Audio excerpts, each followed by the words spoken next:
Hello, j'espère que tu vas bien. Dans cette vidéo, je vais te partager l'actualité décalée sur la cybersécurité. Allez, c'est parti. Connus sous le nom de fausses stations de base ou stingrays, les simulateurs d'antennes de téléphonie mobile imitent les antennes légitimes pour convaincre les appareils mobiles de s'y connecter. Ces fausses antennes sont exploitées pour la diffusion de SMS malveillants.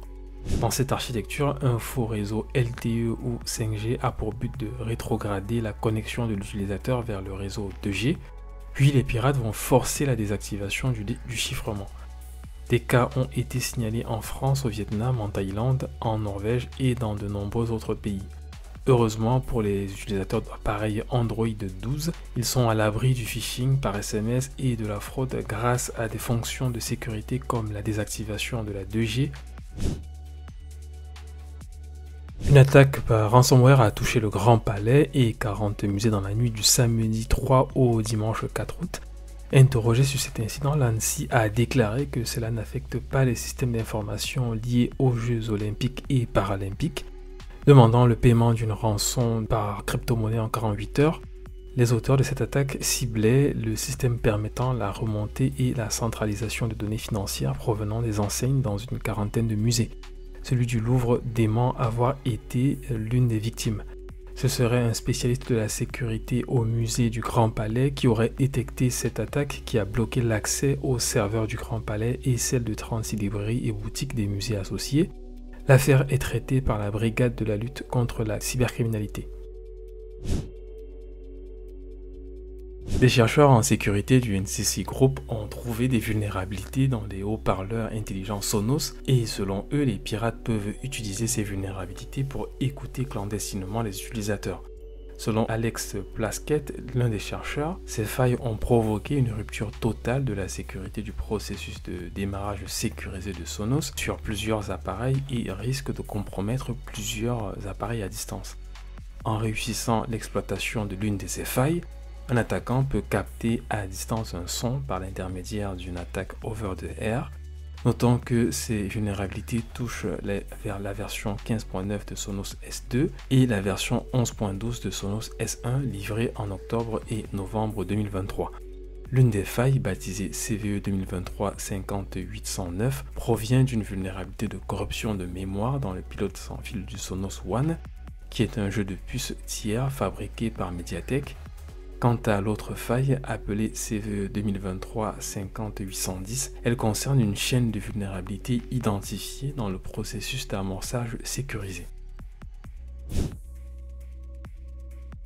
Les chercheurs se sont servis de l'intelligence artificielle pour améliorer une technique d'espionnage qui consiste à reconstituer les images affichées sur un écran d'ordinateur grâce à l'interception du rayonnement électromagnétique envoyé par le câble HDMI.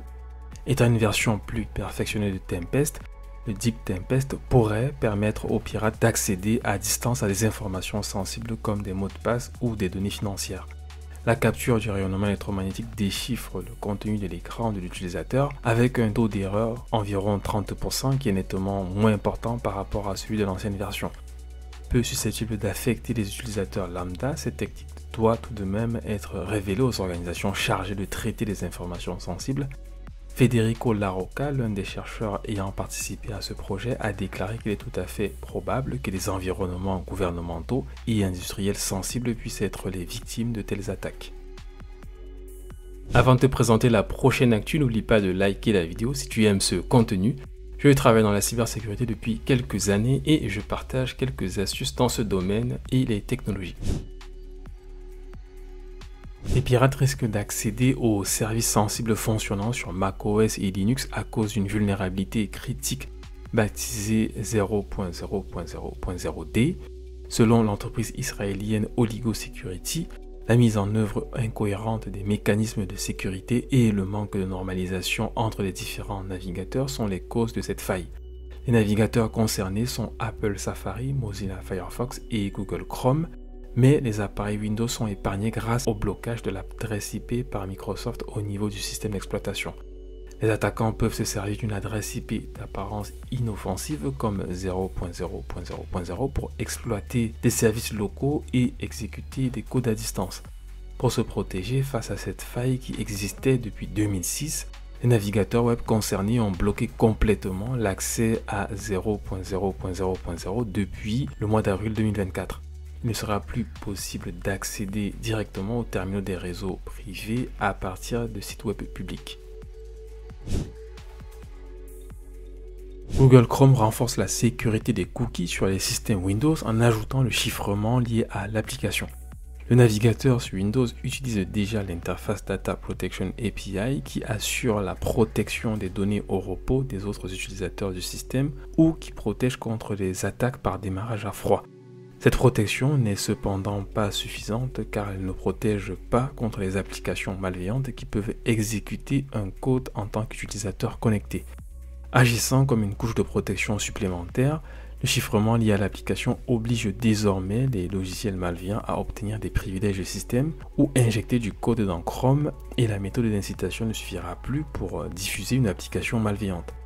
Google compte appliquer la méthode de chiffrement dans Chrome 127. Si pour le moment elle est seulement prévue pour la protection des cookies, le géant de la technologie envisage aussi de l'utiliser pour la protection des mots de passe, des données de paiement et d'autres jetons d'authentification persistants.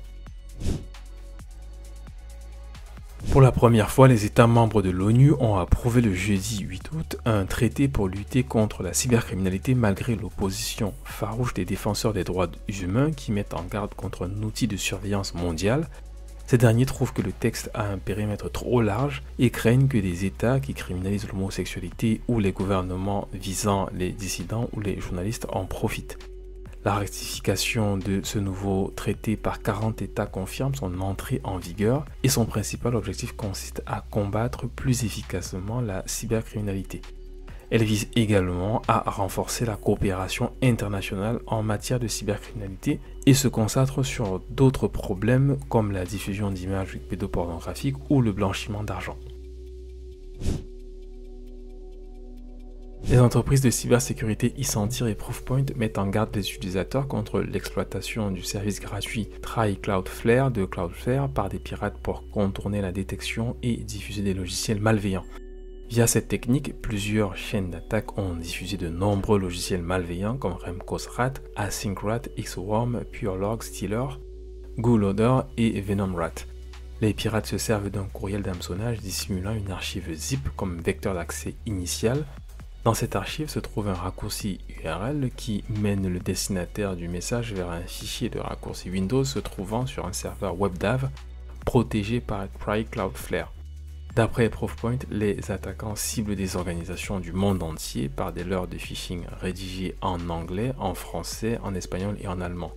Quant au volume des emails, elle varie entre des centaines et des dizaines de milliers de messages. La campagne ne semble pas être menée par un acteur ou un groupe de menaces spécifiques.